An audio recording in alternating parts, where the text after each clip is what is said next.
नमस्कार विद्यार्थियों। अपन कक्षा 10 के प्रोज के exercise first and exercise 2 solve कर चुके हैं। आज मैं उसके आगे आपको एक्सरसाइज 3 और अगला एक्सरसाइज 4 करके दिखाऊंगा।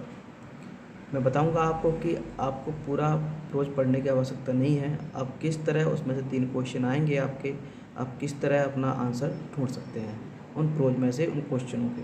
आइए चलते हैं आगे। तो अपन प्रश्न बैंक के एक्सरसाइज नंबर 3 को सॉल्व करना है। ठीक है, तीसरे नंबर का एक्सरसाइज है। मैंने आपको बताया था कि आपको पूरा प्रोज नहीं पढ़ना है, आपको केवल पहले क्वेश्चन पढ़ना है। ठीक है, पहला क्वेश्चन है from which lesson has this text been taken. किस लेसन से यह टेक्स्ट लिया गया है, ये पूछ रहे हैं आप ये। ठीक है, तो अपन को, अगर अपन ने बुक पढ़ी है तो अपन को पता है बुक के किसी एक प्रोज का है। अब अपन को कैसे पता चलेगा?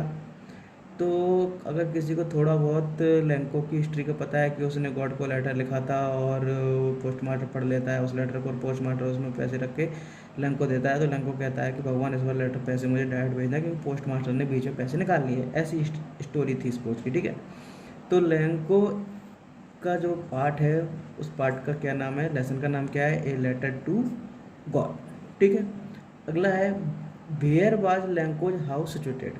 अब एक क्वेश्चन इसमें से आएगा, तो इसमें से वेयर माने कहाँ, वाज माने था, लैंकोज माने लैंको का, हाउस माने घर, सिचुएटेड माने स्थित होना। लैंको का घर कहाँ बसा हुआ है?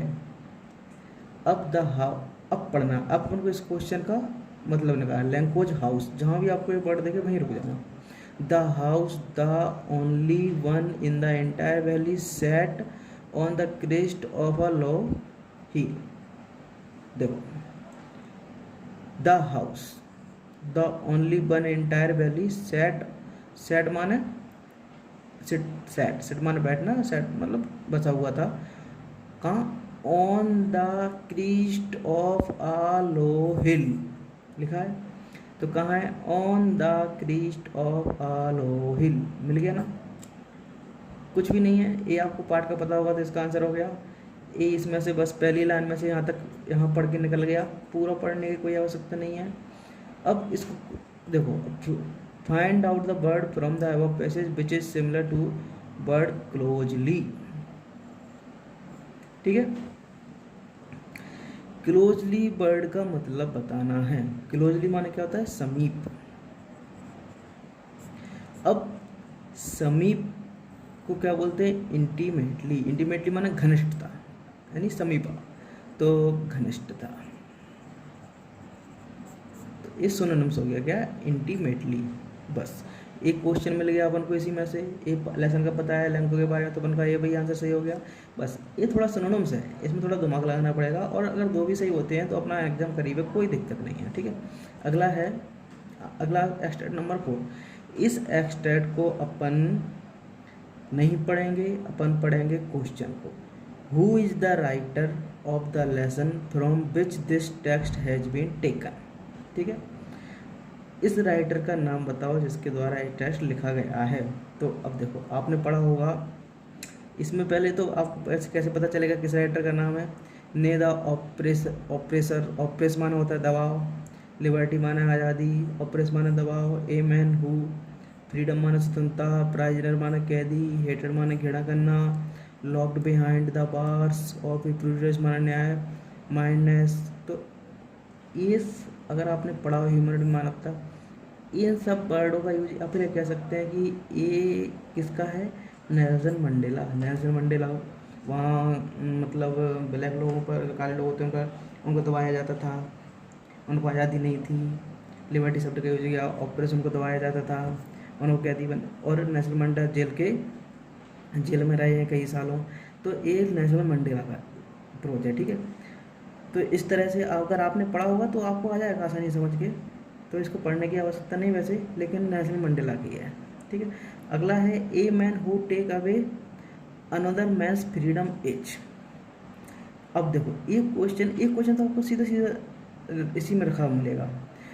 अब क्या लिखा है? A man who takes away another man's freedom is. तो क्या लिखा है? अगले अगले फुल स्टॉप से start, a man who takes away another man's freedom is, सीधा सीधा रखा हुआ है, कुछ भी दिमाग नहीं लगाना है, फ्रीडम इज इस तक आ गए।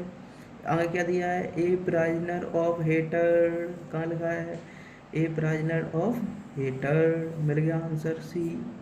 ठीक है, इसी तरह अगला है, हाँ तो अगला क्या है, find out the bird from the of text which is opposite of the wide. Wide means क्या होता है, चौड़ा। ठीक है, चौड़ा। तो बाइड का अपोजिट क्या होगा, अपोजिट ढूंढना है मतलब उल्टा, चौड़े का उल्टा सकरा, सकरे को इंग्लिश में क्या बोलते हैं, नैरो। तो इसका आंसर ए हो गया। एक आपको ऐसा मिलेगा, मतलब दो क्वेश्चन तो आपको सीधे सीधे मिलेंगे। अगर इसके इस स्टेट में मान लो आपके 3 क्वेश्चन है, 3 क्वेश्चन में से अगर 2 क्वेश्चन आंसर सही जा रहे हैं तो तीसरे के लिए ज़्यादा दिमाग लगाने की आवश्यकता नहीं है। समझ रहे हैं आप? मैंने ऐसे ही आपको ये 4 स्टेट करा चुका हूँ। अब इन 4 स्टेट में से आपका एक आ जाएगा। अब आपको ज़्यादा परेशान होने की आवश्यकता नहीं है क्योंकि एग्ज़ाम नज़दीक है। अब मैं कल से आपको पोएम्स कराने वाला हूँ, पोएम के भी 4 स्टेट कराऊँगा और उसके बाद मैं आपको क्वेश्चन बताऊँगा।